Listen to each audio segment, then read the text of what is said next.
Okay, can everyone hear me? Do you want to? Testing. Hello. Oh, okay, that's better. Amazing. Just want to say that I do have my phone up here, but it's so that I can keep checking the time, because we barely have time for my questions, let alone yours. And you will have a chance to ask them. So please think of them during, so that we can speed through as many as we possibly can. So, Aja Barber, everyone, please welcome her once more.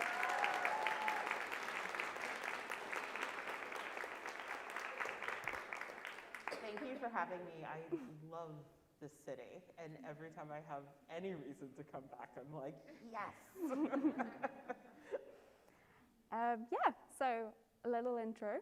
Aja is a writer, stylist, and consultant. She deals with the intersections of sustainability and the fashion landscape, and her work is built heavily on the ideas behind privilege, wealth inequality, racism, feminism, colonialism, and how, using these ideas, we can fix the fashion industry. She has written for Eco Age, The Guardian, CNN, and Selfridges, amongst others. She has an Instagram platform with almost 250,000 followers, and she is, of course, the author of Consumed. She is also someone I've admired for a long time, someone I've learned a lot from, so I'm really excited to have her here. Thank you. Thank you. Should we get stuck in? Let's jump into it. Let's go.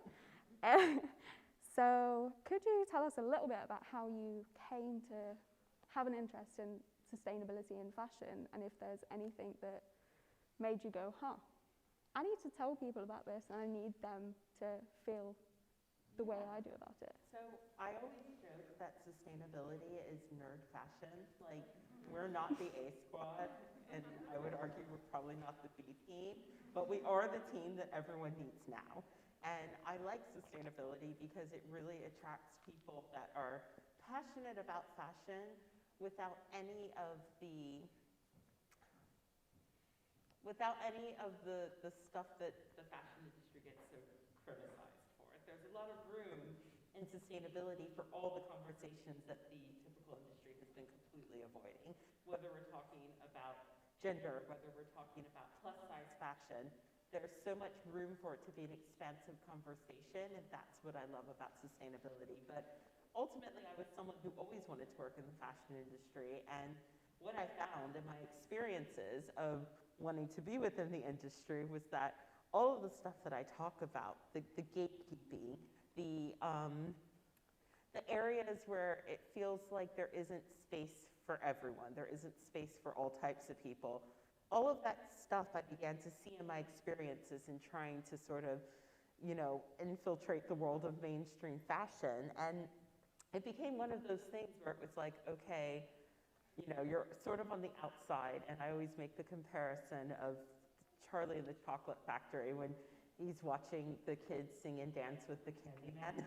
It was sort of like that, but you're sort of going, oh, wait a minute. I'm not really sure if I want to be in there because I see all of these things that are happening and playing out. And so I would argue that my platform came from a place of being an outsider, and I began to realize that the position I was in was exactly where I was supposed to be. That's a great answer. That's amazing. So I'm just you mentioned the gatekeeping. Yeah. And obviously a lot of the things that you write about in here are about wealth inequality. Yes. And that's something that's so important in fashion because it exists here in the global north, but it also exists all the way through the supply chain. It is in every field. I mean, if we just look at sort of the system of unpaid internships, right? You see that all over the arts. We have to stop that because what that does is it creates a playing field where only certain people from certain economic backgrounds can play. And when you get that, what you get is only one type of person who is creating what culture gets presented to our world, whether it is in film, whether it is in art, whether it is in fashion, whether it is in publishing. When we create gates where people can't actually be a part of the system, then all we're doing is creating a world where only a certain type of person from a certain type of background gets to exist. And when that happens, that's actually bad for our culture. It's only one voice that's being presented. And so you know, I think I was always writing about, you know, racism, intersectional feminism. I was writing about all of these things in column A, and then I would write about fashion in column B, and there came a point where I was like, wait a minute, all of this can be written about together, and I would argue that's how my platform came about. Cool. So obviously the other end of that wealth inequality is the human cost. Yes. Of fashion, full stop. So I was wondering if you could tell us a little bit about that. You speak a lot about the race to the bottom. Yeah, so it isn't just fashion, but I focus on fashion because that's my area of expertise. But all of our materials, all of our products which we consume, they tend to come from, the raw materials tend to come from non-white countries in the global south. Additionally, when we are done with those products, because most of our systems are quite linear versus circular. Circular, a circle, can be recycled infinite times. Linear, a line, start, finish. Most of our systems work on a linear model, which means that the waste that we have from our products, it's never out of sight, out of mind. It's just not in our backyard.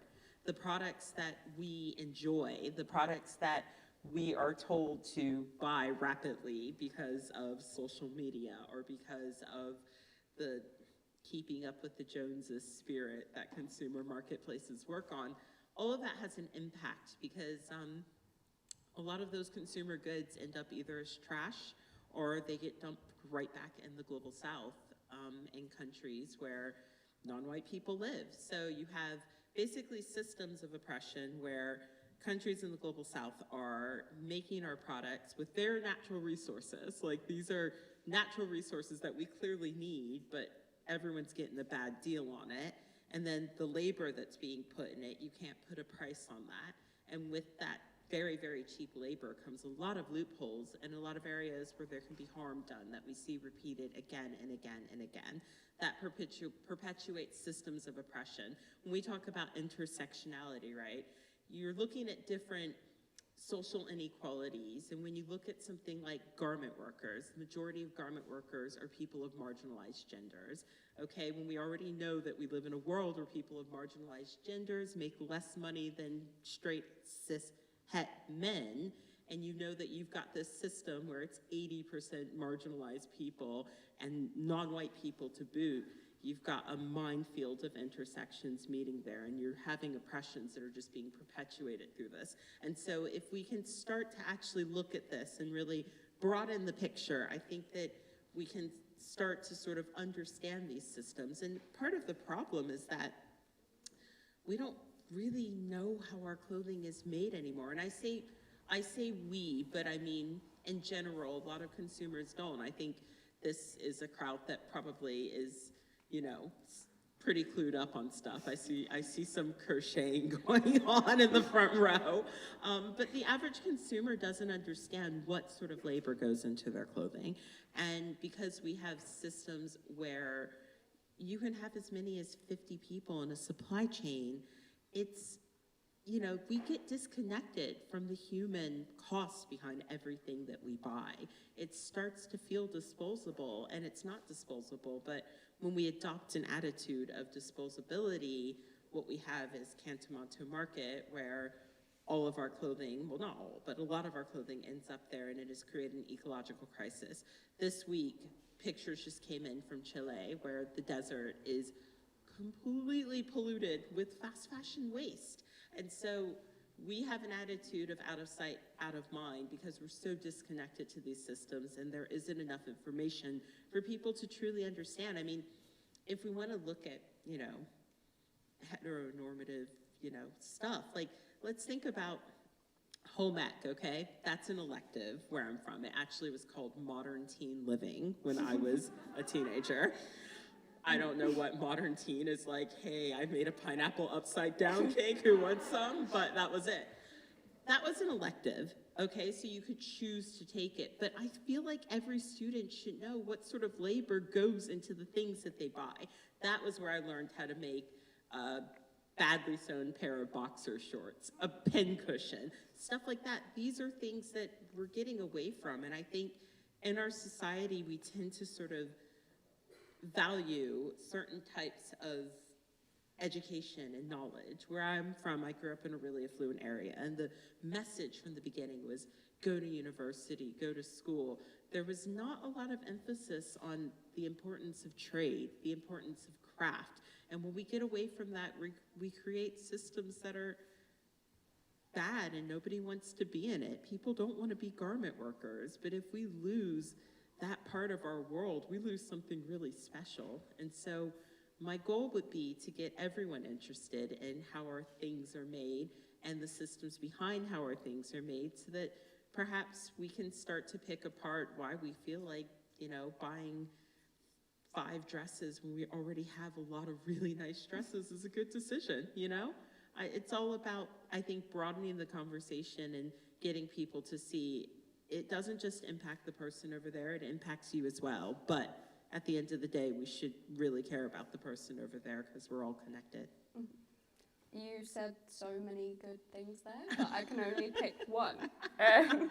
So I was going to ask about Cantamanto, but you already touched on that. So what I wanted to do actually is bring that back, because I suppose you could say it's the world's largest. We can dive in. Yeah. Secondhand market, but really it's a waste clothing. It's a colonial waste site, is what it is, but it's also amazing. So what happens when you donate your clothing to charity? Okay, 10 to 20% of it gets sold. The other 80% is going to end up in a landfill, or it's going to get packaged up on a pallet and it's going to be sent to the global south. So maybe it might end up in Chile, or maybe it might end up in Ghana or Rwanda or Kenya or Uganda. And I want to go back to the landfill, because one of the things that I know to be true in America, and I bet it's probably somewhat similar in the UK, a lot of landfills are located in neighborhoods where poor people live, or marginalized people. The work of Dr. Robert Bullard, the environmentalist, highlights that the US government has systemically put landfills closest to Black neighborhoods. So that's already a race issue right there. So if your clothing ends up in the landfill, that's where it's going. If it ends up being packed up on a pallet and sent to the global south, it's going to go to one of the countries I just talked about, and also places in Asia. I think there are probably colonial waste dumps all over the world. We just don't know about them all yet. But if it arrives in Cantamanto, you should know that every week, Cantamanto receives 15 million items of clothing. The population of Ghana is not that big. They are not wearing all that clothing. At best, 40% of that might get resold, which means that the other 60% essentially becomes waste. And so what's happened there is that the municipal dump, which opened recently, has filled up years in advance. The government has to deal with it. I mean, as an American, I think most Americans would be really mad if their tax dollars were cleaning up a mess that they didn't create. If some other country were just going, we're just going to donate our stuff to you guys. And Americans are like, this is trash. So it ends up in the global south, where it creates ecological crisis, obviously in Chile as well. The desert, which it's been dumped in, is one of the world's driest deserts. So it is arguably an important part of our ecosphere. And we're polluting, it's being polluted with clothing. So Cantamanto is actually quite a cool thing. I mean, it arguably might be the world's largest secondhand market, but it's not big in location. It's actually quite small, but the turnover of clothing that gets, brought in and resold is really quite high, but they shouldn't have to do that. This is not a problem created by the Ghanaian people. The other things I like about Cantamanto is that I feel like our secondhand markets could really, really take note from that. Cantamanto is a place where, you can buy a secondhand garment, you could take it to a tailor and get it stitched so that it fits you perfectly. There are dyers who will dye a product for you. There are trim shops. So you can basically buy a garment and you can get it just right to what you need. And in some ways, I feel like that should actually be the example. But this is a system where people are operating under extreme duress from like colonial waste from the global north. And so I think it's important for people to know what happens to our clothing when we donate it. It's not all getting sold. It's not, we've painted it as charitable, but there's actually nothing charitable about dumping your trash on another group of people. Yeah. I often think, how would we choose and buy products if there was no system of donation? Like, I think back upon the mistakes I made in my 20s when buying clothing. What if I had to house all of that in my flat? And that thought alone makes me not want to buy anything. Yeah. So you were speaking about how we should be taking example from Cantamanto. And yeah, I think that does really speak to how the indigenous peoples and people who live in traditionally pillaged, which is the word that you use, countries, are actually the most sustainable people. Absolutely, and we should be taking a nod from these communities all over the planet. I mean, there's a system where you can do like microloans to people in traditionally pillaged countries, and somebody got me a gift card a few Christmases ago, and I started to really get into it. And when I go on that website, what I see is, people with fewer resources than me operating and trying to create truly sustainable projects within their own community. And I'm just like, people should be paying them to consult us about how to deal with some of our systems better. Mm-hmm. So yeah, I suppose a big part of that as well is us doing like activism that makes us feel good, right? Yeah. And actually, a lot of it isn't helpful at all to the wider issues. And I think a lot of that has to do with greenwashing. Yeah.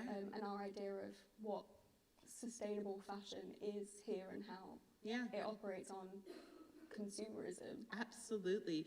People, I always get approached on my platform.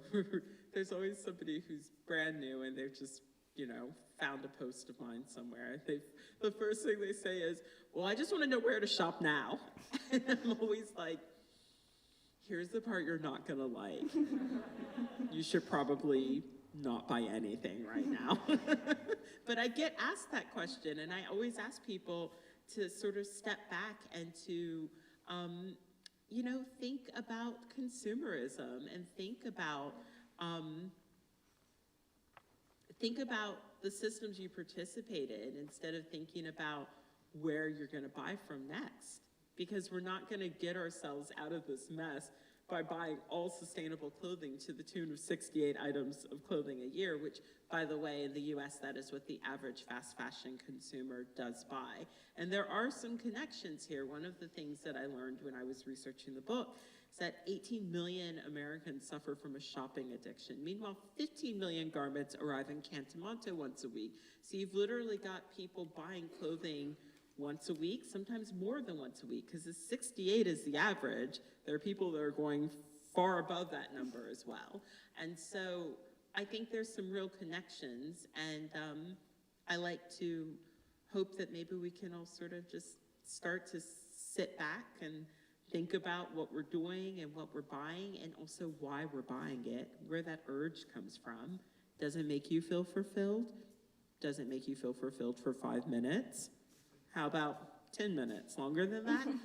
So I hope to hold space for people to just pause, because I think what we really need to do the most is slow down, and that costs us nothing.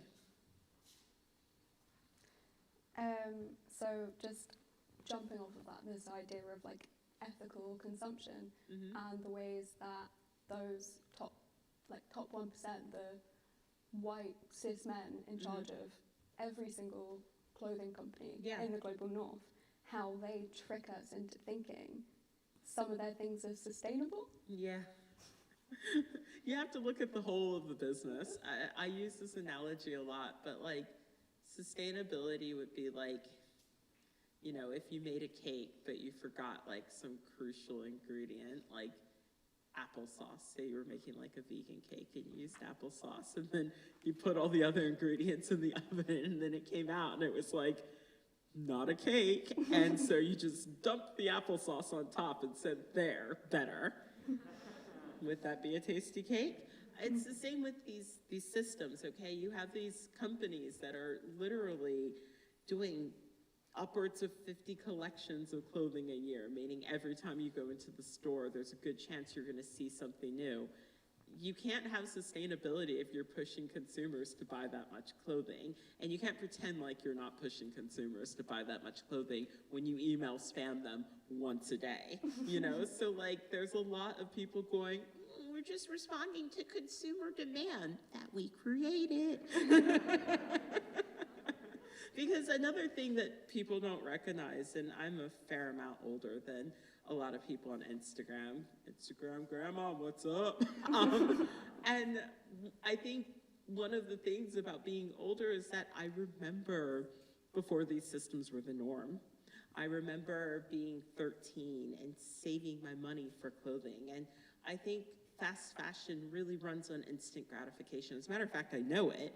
One of the books that I quote in my book is Lucy Siegel's book, where she talks about when Zara first opened in the UK and how people weren't completely sold on it, you know, because it's actually an upmarket price tag for fast fashion crap. Like it's pricey. And people would say, oh, that's nice. Maybe I'll come back next week. And the sales associates would tell you, well, it won't be here next week because we'll have out new stuff.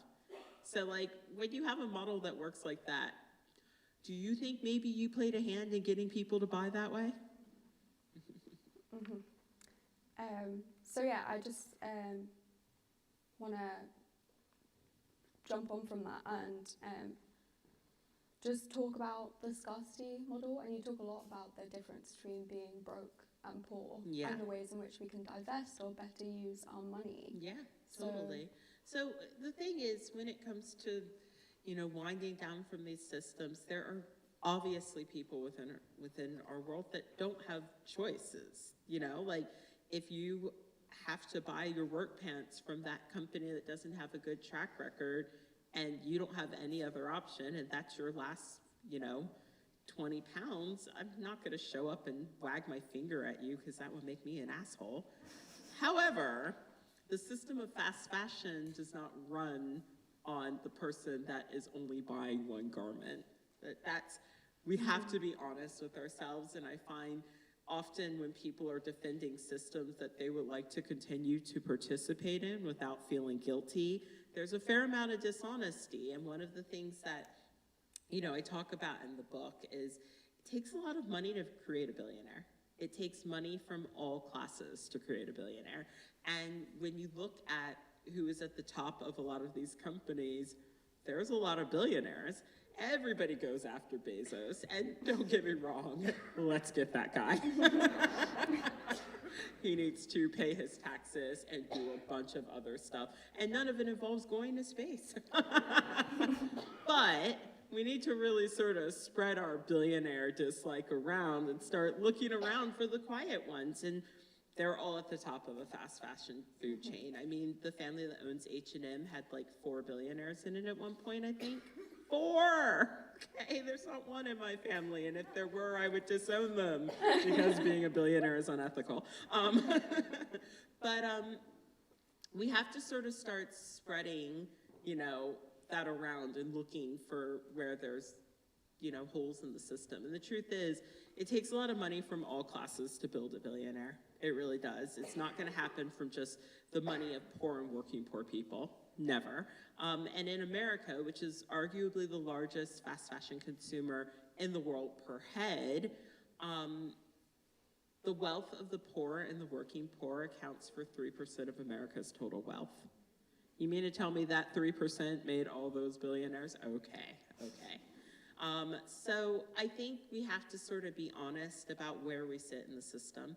You know, there was a time period when I lived with my parents, and quite frankly, on tax forms, you know, I was technically making poverty wages, you know, but I was not poor. Let's get real about that. I had safety nets. I had parents who I could live with, even if it made us all miserable.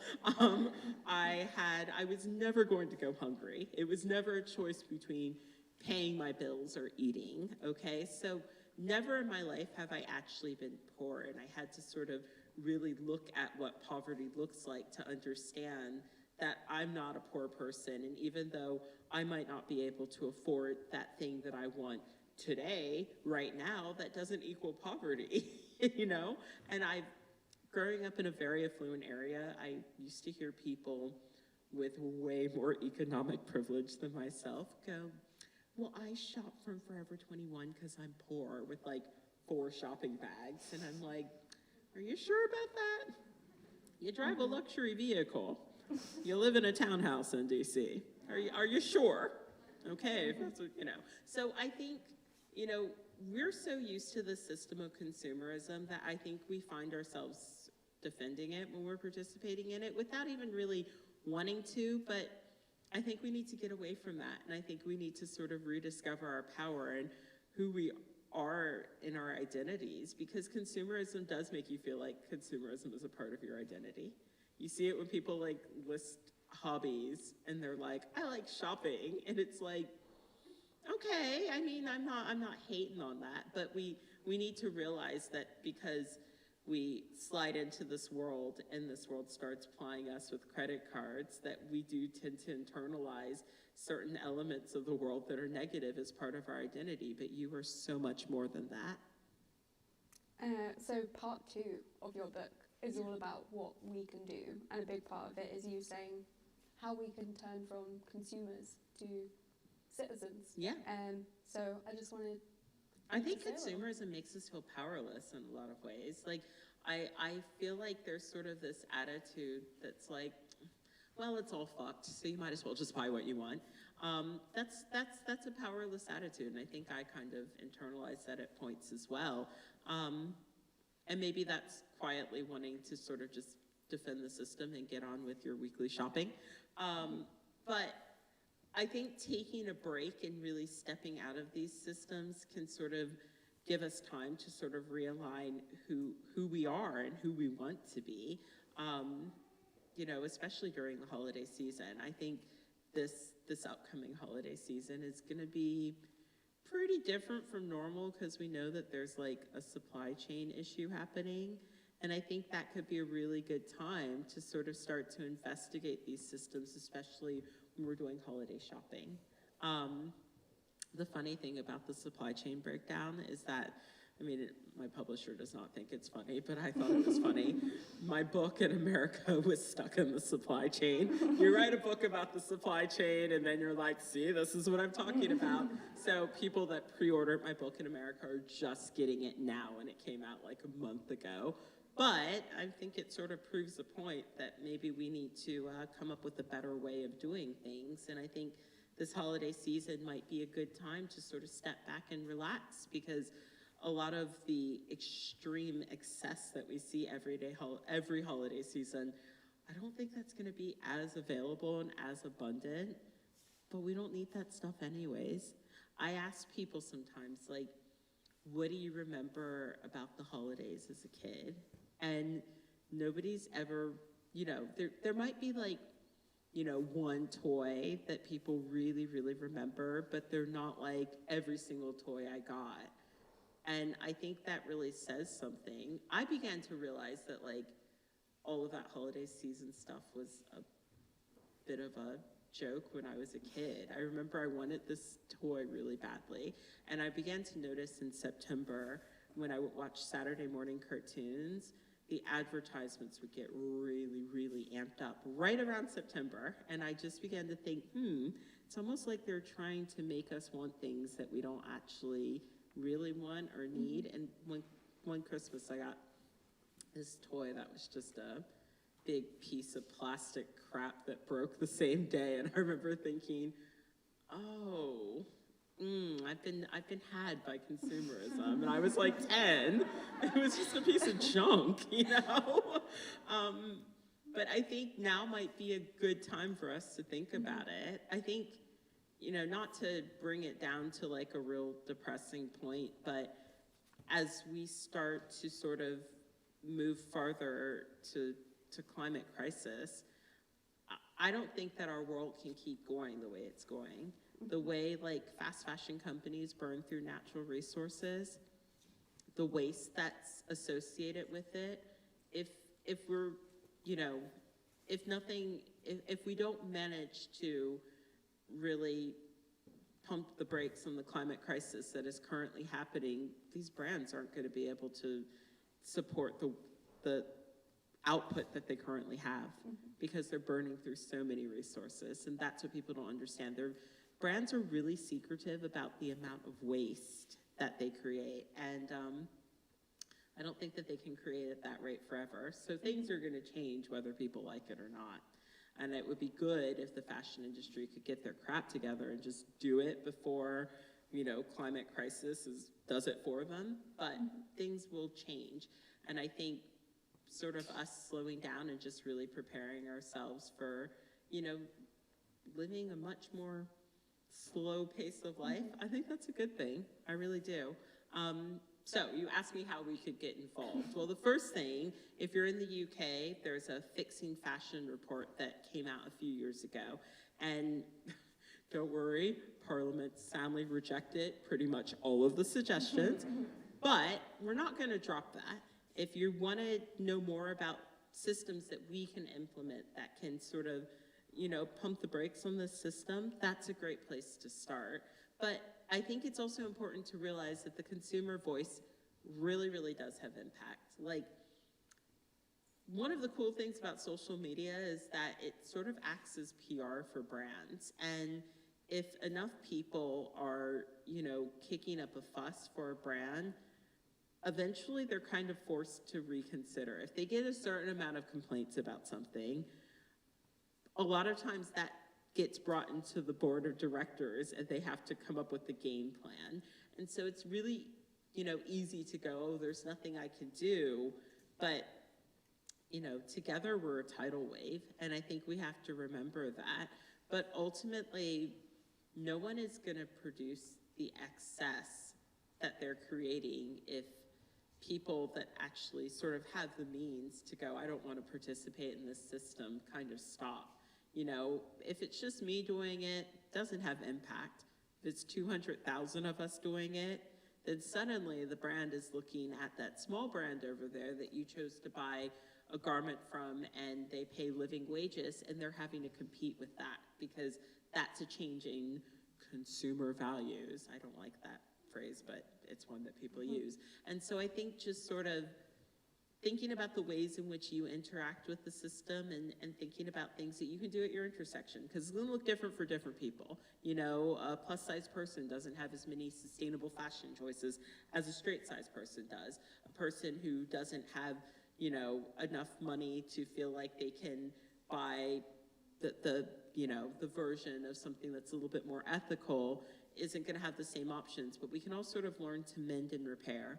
I think one of the things we can do is we can all slow down. We can stop looking at fashion as retail therapy. We can stop participating in it with our friends. You know, we all have that friend that you sort of hang out and you buy things together. What about changing that friendship? You know, those are the things that we can do that literally cost us nothing. So I have one last question before we go. Has it gone by that quickly? It has. Oh, I've been rambling. Oh my goodness. No, it's good stuff. I'm glad it's you and not me.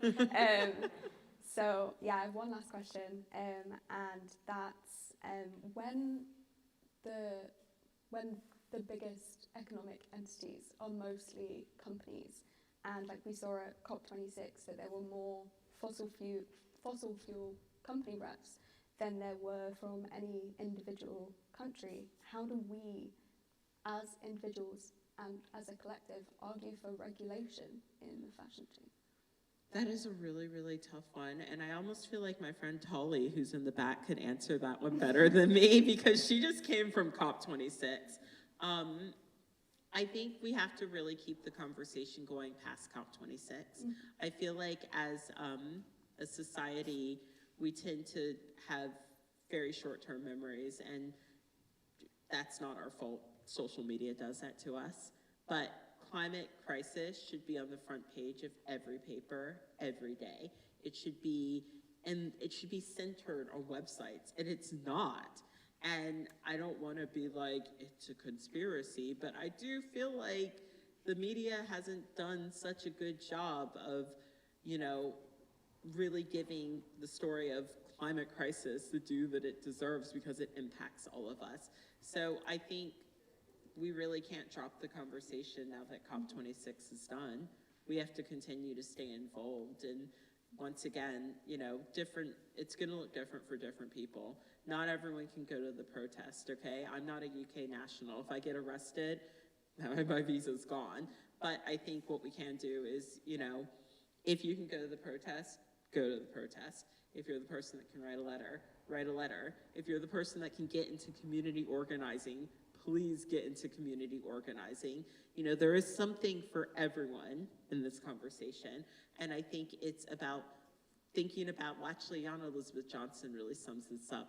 Find the thing that you're really good at, apply it to the problem, and get involved. And we all have different things that we're good at. Some people are good at writing newsletters. That's great, write a newsletter. Some people are really good at organizing protests.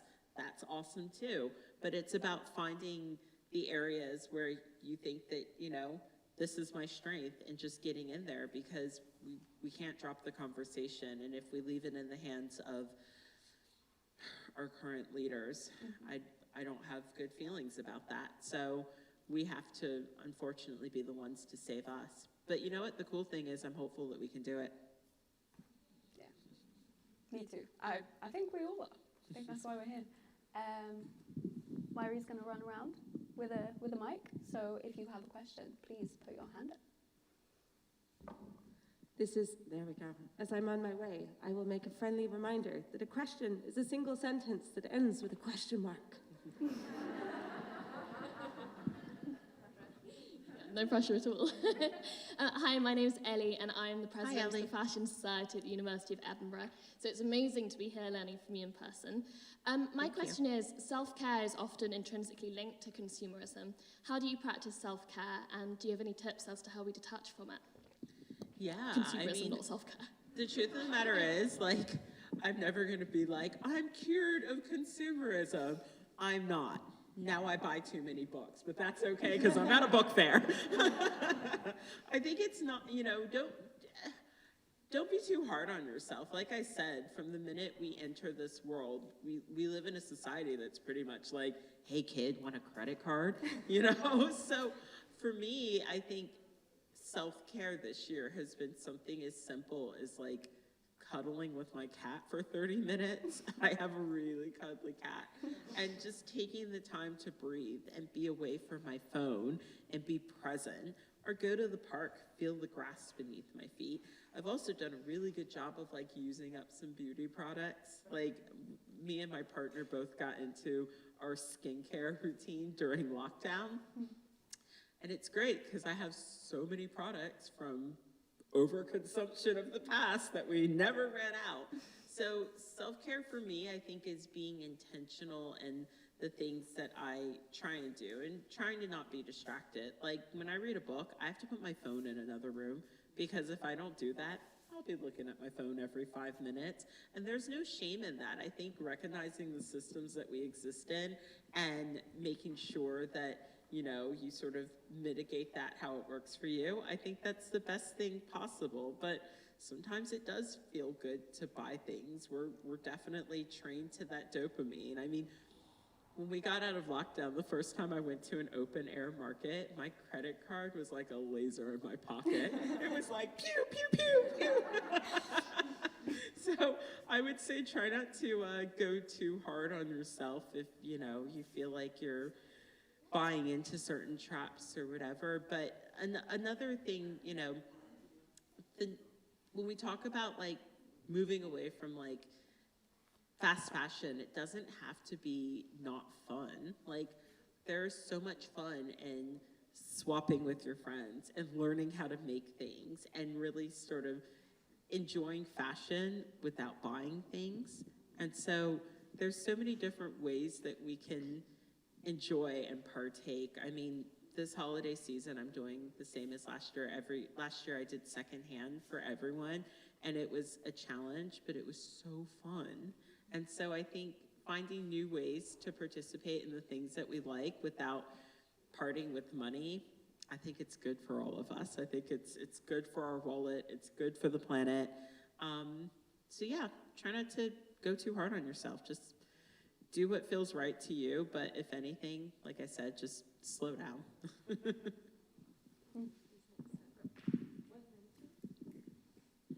Hi. First of all, thank you so much. This is absolutely fantastic. I really enjoy it.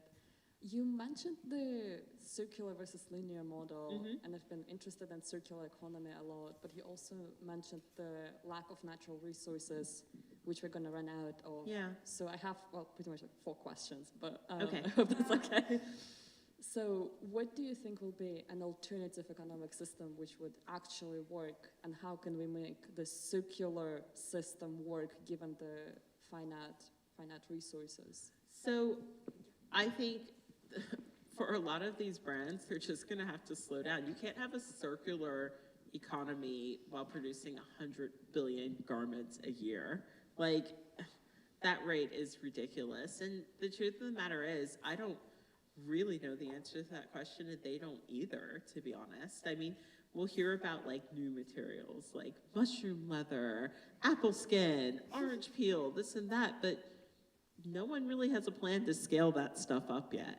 You know what I mean? Like, the brands love to do this thing where they find this like thing that they're doing in one store, and then they roll out a green carpet and do tons of press around it as if it's available to everyone tomorrow, and it's not.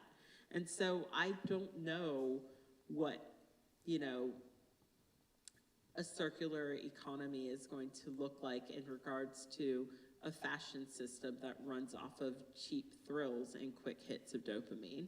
I don't think that it exists, to be honest. I think that things are going to have to really radically change. And I feel like a lot of the big brands are looking for this magic bullet solution where they can continue to just churn out stuff that becomes rubbish in a matter of moments. And that's going to work because it'll be natural and circular. And I don't think that's the answer. Yeah, I guess my question was quite related to that, because yeah, your comment about like circular versus linear really struck me. Can you speak up a little bit? Sure, yeah. Your comment about circular versus linear really struck me as well. I was wondering if you have any thoughts on how do you design garments that can be recycled or reused in that circular manner, especially in a way that's like, you know, doesn't have as many limits. Because like plastic recycling is something that can generally only happen like once, right? Yeah, it's like polyester, 10%. it's not really breaking down. And, you know, right now we're seeing a big trend where like brands are sort of moving towards like, oh, it's recycled plastic, but, you know, a lot of that plastic didn't really need to be produced in the first place. So it's almost like they're creating a demand that's something that we should actually be moving away from and saying that it's a good thing. And one thing you should also know is, you know, there's been a big push by the fossil fuel industry to put polyester in everything in the last 20 years. And once you start to, you know, really blend polyester, even with natural fibers, that really limits the way that garment is going to biodegrade. So, yeah, I mean, right now we've got things like recycled cotton, which cotton's all right, you know, but I think the problem is with a lot of the processes that we put clothing through when it's being produced also is going to limit how it biodegrades as well. And so I think there's still so much work to be done, but ultimately, like I said to the last question, I feel like all these brands are just looking for like such a magic bullet solution to overconsumption so they can continue to overproduce. And that's just never going to be the answer. I mean, I like new fabrics. I think that's cool. But until we get away from a system where a lot of people are buying 68 items of clothing a year, I don't think that any of this is going to really be the solution. I'm going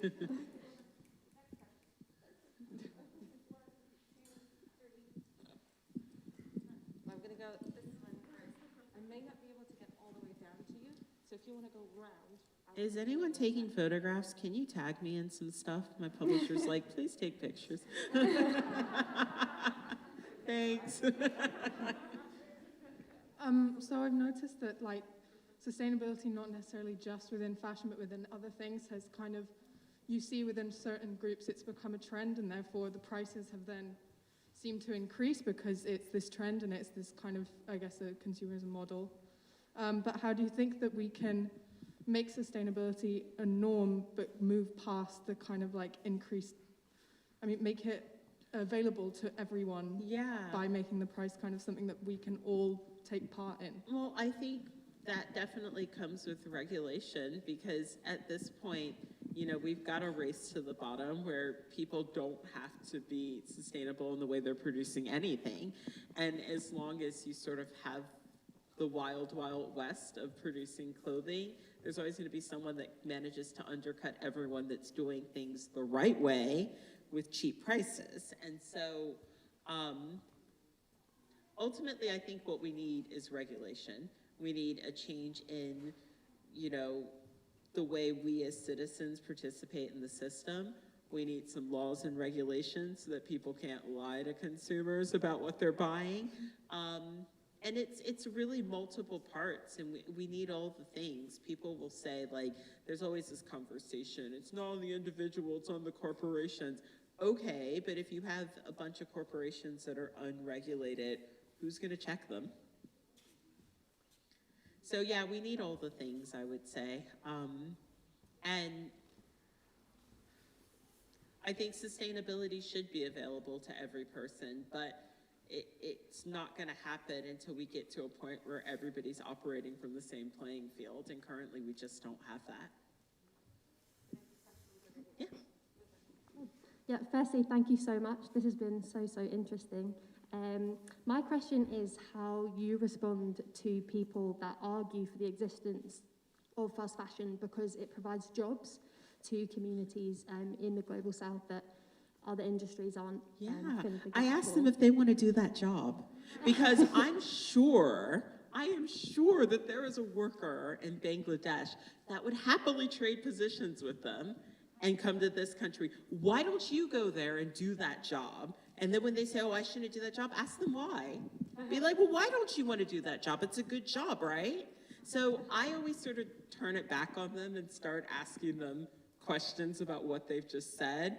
And then it gets really uncomfortable, and sometimes people get really mad, but who cares? Where's the next question coming from? A job without dignity, and a job without safety, and a job without regulation is not a job worth keeping, okay? Like, we have to remember, outside of like the factories that used to create iPhones, they had to install nets because people were jumping. That is not a job worth saving. That is not a system worth maintaining.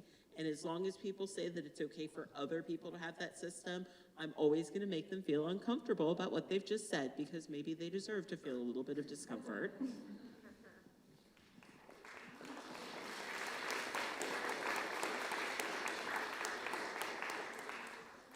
Yeah, thank you again. I just want to echo the thank yous. I wanted to know a little bit about your experience of being a black woman in an industry that's very much dominated by thin white women and bamboo toothbrushes, and how and what that personal experience has been like.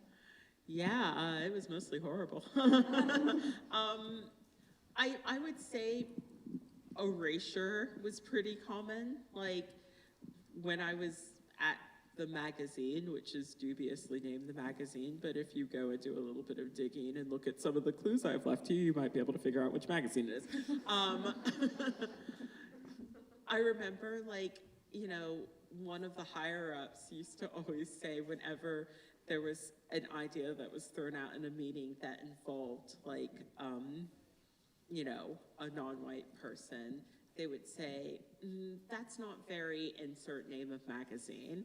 And it's like, what are you trying to say then? So like, we're not a part of said magazine. You know, it was just a lot of erasure and discomfort, but also a lot of like gaslighting, because one of the things that the fashion industry loves to do is be like, fashion is for everyone. Everyone can join the conversation. Okay, so can plus size people join it? Well, you know, like what about that person over there? I mean, it's just an aesthetic we're going for. So I think there's a lot of gaslighting that goes on in the fashion industry. And it's weird because there's a lot of people defending that system as well. And I don't really get it. And maybe they're just defending what they know. But I think as a society, we have to get past the point where we're defending bad systems that we know aren't working for all people. There's nothing lost when we open up a conversation into how to make things more inclusive. We all have to gain from that.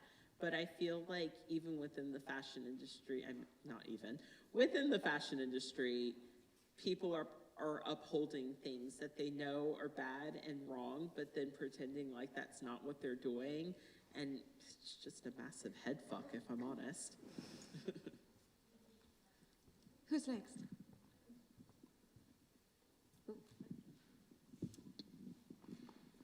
Thank you. You touched really slightly kind of in passing on the micro loans that you were saying that, is that sort of within the fashion industry, or is that something? No, it isn't. It's another system. And, you know, there's a part of me that almost didn't mention it because, I don't know, there is a little bit of discomfort that I feel they're like loaning out money to the global south that are already like, you know, experiencing climate emergency. There's a part of me that's just like, please just take my money.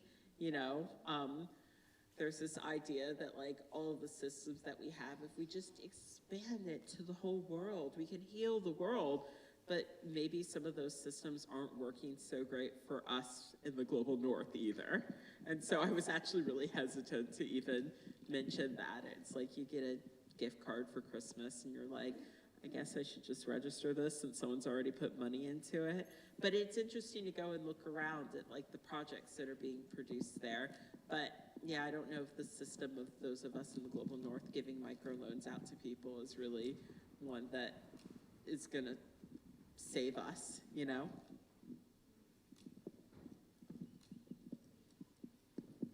Popping up again. Ooh.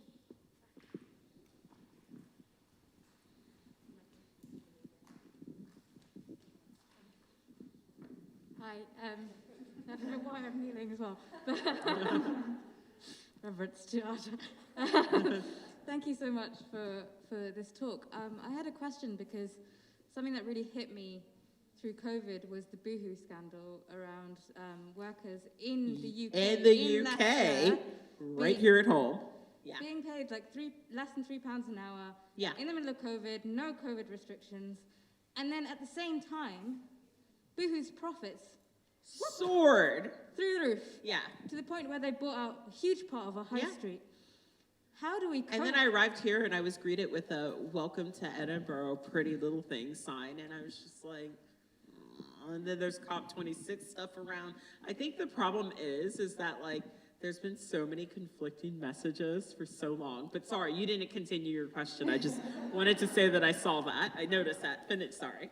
No, I'm happy for you to carry on. I was just going to ask, like, how do we cope with this kind of lack of like compassion and I don't know, we have hard conversations with our friends and family and people that we know could do better and aren't. Now, you need to be really delicate here because, you know, not everyone is, you know, that, you know, the person that can really, really move away from that system. But it's not the people that are making these companies billionaires. And the truth is, the Boohoos, the Pretty Little Things, that's a homegrown problem. You know, I know people who buy from companies like that, and I've had to have some hard conversations and say, look, you support me, but this don't work for me because I know that, you know, you're not the person who's choosing between paying this bill or that bill this month. You know, I know that you've got a perfectly good wardrobe of really nice clothing. So I think it's time for us to have some hard conversations within our culture and also be like, why do you feel the need to participate this way? Like, I'm not trying to lecture you. I'm just trying to get to the bottom of, like, why do you want this? How can we talk about this differently, you know? But there have been some people I've just had to cut free because sometimes your friendships change and not everyone's going to be with you for the full journey, you know what I mean? But for me, it's important that my friends that say that they support me actually listen to what I'm saying and start to really get on the right page with this stuff. Because everybody wants to say, like, you know, I'm a good person. I would never support something that's actively hurting people. But, you know, I think if you're the person that really, really doesn't need to buy the boohoo and the pretty little thing, but you're participating to fill a gap because this has all been really hard, lockdown has been hard, I think you have to sort of sit with yourself and say, what am I doing? The truth is, I think we've become more polarized as a society. I think, you know, the people who were already thinking about these systems before we went into COVID and maybe had like one foot out the door, they were like, I'm gonna take this moment and I'm just gonna sit and not give my credit card a rest for a minute.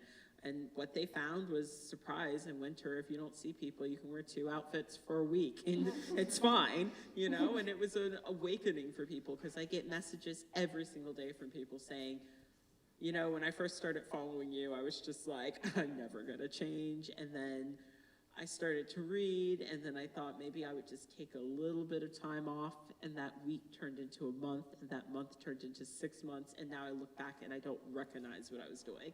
I get those messages, so that's cool.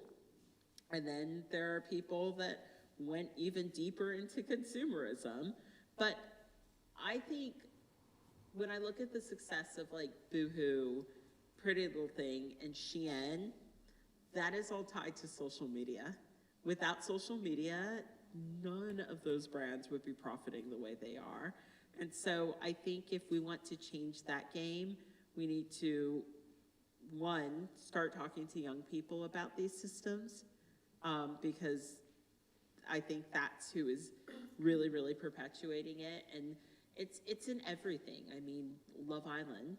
Love Island is a TV show which sells fast fashion for fast fashion. You know, so talking to young people who are just watching things like that and saying, okay, but like, you realize that like this TV show is one massive advertisement, right? I think it looks like us having these conversations with anyone that we can have the conversation with. And yeah, it will be slightly uncomfortable, but I think it's worth doing. I think we have time for one more. Oh, you're all too shy. Oh no, there we go. I haven't fully thought through how this question is going to come across, so apologies.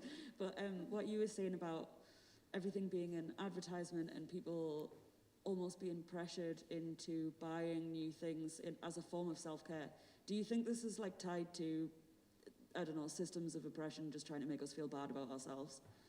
Sorry, I didn't catch the last part. Do you think that this is all sort of tied into systems of oppression trying to make us feel bad about ourselves?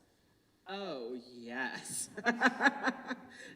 Absolutely. I mean, America in general, where I'm from, it just runs on like keeping up with the Joneses. And like, it's weird because everybody pretends like it doesn't, but it does. But I also think back to myself, like, I was the perfect fast fashion consumer in my 20s. And the reason why, like, I grew up in a predominantly white area where my mother dressed me in my sister's dated 80s hand-me-downs, and I got made fun of. So by the time I had like any disposable cash to buy clothing, I was just in it, you know? And I had to really sort of pick apart where that urge came from for me in order to really pull myself away from it and realize, like, the kids that teased me growing up can't hurt me anymore. As a matter of fact, they want to be my friend now on Instagram, and I'm like, fuck off.